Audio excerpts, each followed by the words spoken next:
মাল দিয়েছে বেচা কেনার জন্য, তাই না? সবাই কি কিনবে? কিনবে না। তাহলে ওনার কি লস হবে? হবে না। কোনো লস নেই।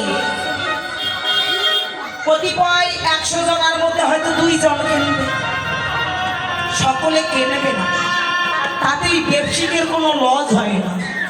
তদ্রূপ ভগবান ভবের বাজারে পাঠাইয়া দিলেন 16 আনা পরিপূর্ণ করে।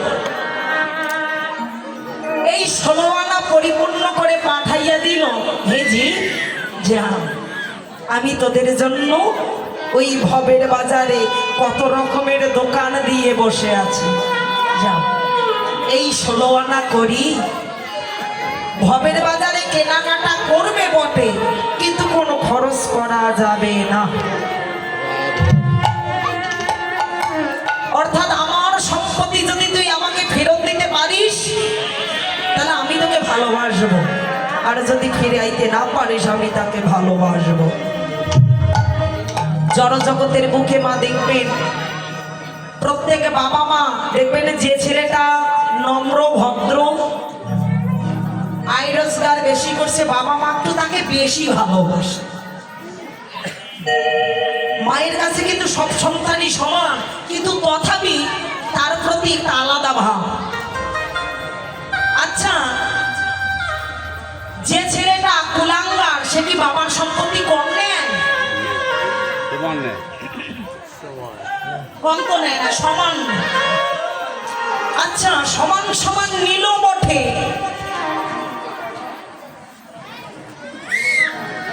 কিছুদিন যেতে না যেতে পিতার সম্পত্তি বিক্রি করতে করতে খেয়েছে। বাবা জীবিত আছে, এমন ছেলে যদি সামনে পায় ভালো লাগবে? কবে দিলাম সেই দিন দিলাম, সম্পত্তিগুলো বিক্রি করে সব খেয়ে নিয়েছে। বাবা কি ভালোবাসবে? না। ভালো কাকে বাসে? যাকে 2 কাঠা জমি দিয়েছে, ও আরো কঠোর তপস্যা করে আরো 2-4 কাঠা কিনেছে, বাবা তাকে অনেক ভালোবাসে। মহাজন বললেন, তদ্রূপ জড়জগতের সম্পদ নয়, দেহগড়ের সম্পত্তির কথা বললেন অনাদিরাদি পরমেশ্বর। যাদের দেহগড়ের সম্পত্তি অর্থাৎ 16 আনা প্রত্যেককে দিয়েছে, কেউ কম নিয়েছেন? যেদিন আপনারা আমি এসেছিলাম প্রত্যেকে নিষ্পাপ ছিলাম, 16 আনায় পরিপূর্ণ। 16 আনায় না? কিন্তু দিনে দিনে যত বাড়ে তত পাপের ভারী বৃদ্ধি হয়ে যায়, পাল্লা ভারী হয়ে যায়। কেউ জানে না মদ খেয়েছে, কেউ জানে না বাদাম চিবাইয়েছে, কেউ বা জানে না রঙ্গ তামাশা করেছে, আর কেউ বা জানে না এ বাজি কিনেছে। কেউ মদ্যপান করলো, কেউ বাজি কিনলো, কেউ বা সারানা দিয়ে হরেক রকমের মাল কিনেছে, বাদাম চিবিয়েছে, 16 আনা শেষ। আচ্ছা, যাদের কাছে কোনো কড়ি থাকে না সে কি পথে চলতে পারে? কাউ ভালোবাসে কেউ থাকে না। যার কাছে সম্বল আছে তাকেই তো ভালোবাসে প্রভু। তদ্রূপ এই জড়জগতের সম্পদ নয়, যিনি নিত্য ধনের ধন সঞ্চয় করেছে, যিনি নিত্য ধনের সঞ্চয় করে তার 16 আনা করি তার কাছে ফেরত দিতে পারে ভগবান, তাকেই তো বড্ড ভালোবেসে নেয়। তাই তাই প্রভু কি করেছে?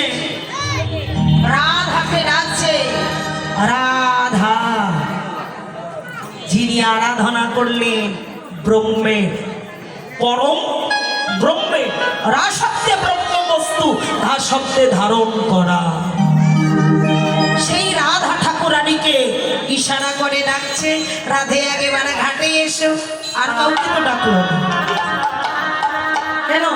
আর কাউকে ডাকলো না, শুধু রাধাকে ডাকছে, কারণ রাধারানী সম্পত্তিটা ঠিকঠাক রেখেছে। সে রাধে এসো না।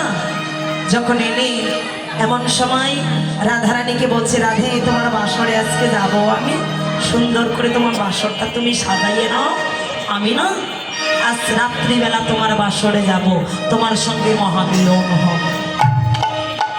তাহলে মহামিলন হবে, কার সঙ্গে? ভক্ত আর ভগবানের সঙ্গে, জীবাত্মা পরমাত্মার সঙ্গে, জীবাত্মা পরমাত্মার সঙ্গে। তাহলে লীন করতে হবে। যদি লীন করতে চাও 16 আনা পরিপূর্ণ করে না।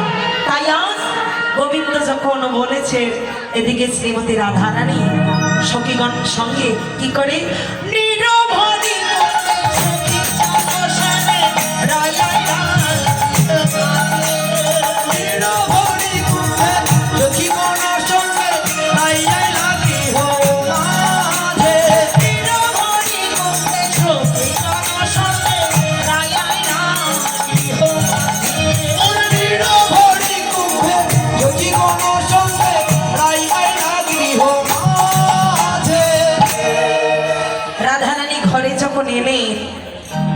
এসে মনে মনে আজ কি করছে,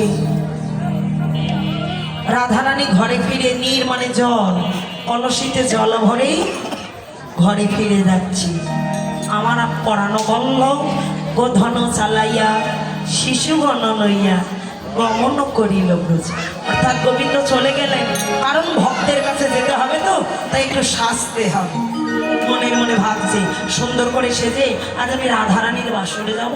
এই গোবিন্দ চলে গেছে, ব্রজে চলে গিয়ে আর রাধারানী ঘরে এসে কি করেছে, ওই জন সংকেত শুনিয়া রায়,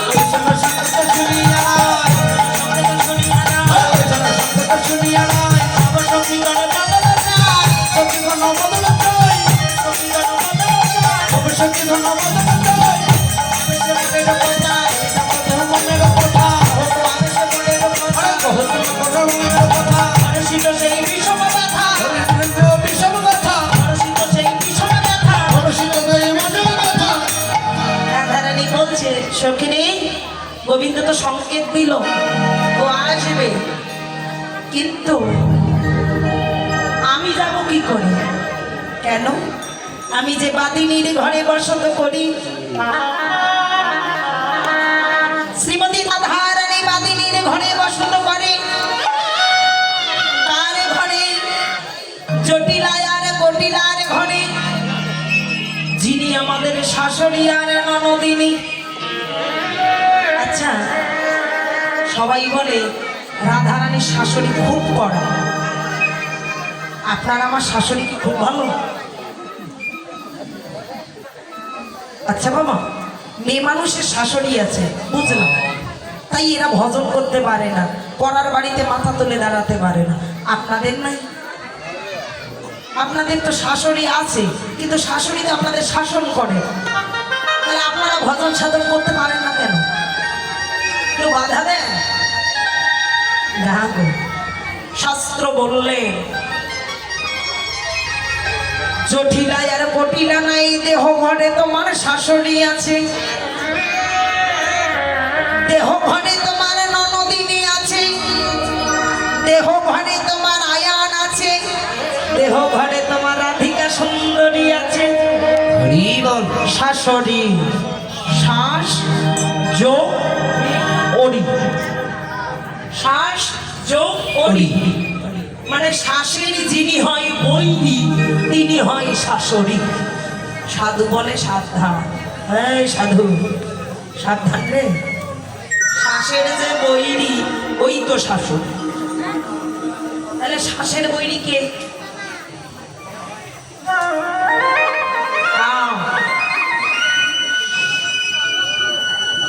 মহাজন বললেন একটা ভজন মারবে, শ্বাসের এই বাতাসটার বৈরী হলো কাম। শ্বাসের বৈরী যিনি শাশুড়ি, তাহলে শ্বাসের বৈরী কে? কাম। কামনা বাসনার জন্য ভজন সাধন হয় না, তাই না? রাত প্রভাত হলে কাজ করতে যাওয়া লাগবে, পেটে খিদা আছে, স্ত্রী পুত্র আছে, এদেরকে প্রতিপালন করা লাগবে, কি তাই জন্য না? আচ্ছা, কামনা বাসনা যদি না থাকে তাহলে ভগবান পাবে? পাবে না। শাস্ত্র বলল না, তাও পাওয়া যাবে না, কারণ কাম আর প্রেম এক ঘরে বসত করে। সাধু সাবধান, সকলে বোঝে না, সবাই বোঝে না গো। কাম প্রেম এক ঘরে বসত করে, ইহাতে যে সাধু উত্তীর্ণ হতে পারে।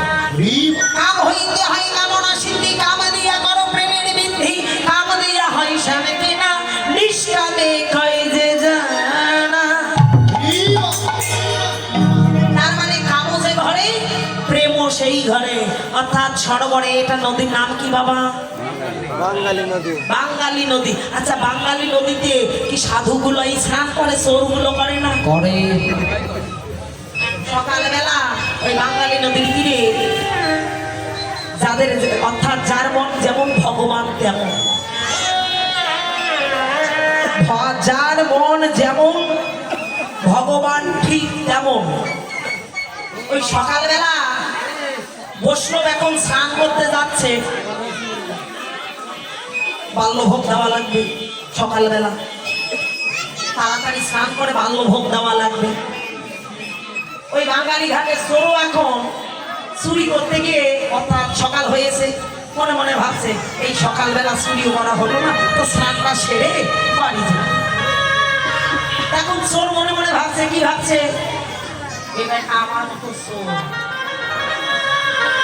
এই সকালবেলা স্নান করতেছে, চুরি করতে গিয়ে এখন স্নান করতেছে। আর সাধু বাবা কি বলছে? ও বেটা বুঝে আমার মতো ভক্ত, সকালবেলা স্নান করে না জানি কোনো গুরু গোবিন্দের বৈষ্ণব সেবা দেব। নদী কিন্তু একটা, ভেবে দেখুন, নদী কিন্তু একটা, সেখানে সাধুও থাকে, চোরও থাকে। তদ্রূপ এই দেহ ঘরে তোমার কামও আছে, প্রেমও আছে। যারা কামার্ত ভক্ত তারা কাম ধরে টানাটানি করে, যারা প্রেমিক ভক্ত তারা প্রেমের ভজন। যারা প্রেমিক ভক্ত তারা প্রেমের ভজন করে, যারা কামের ভক্ত তারা কামনা বাসনায়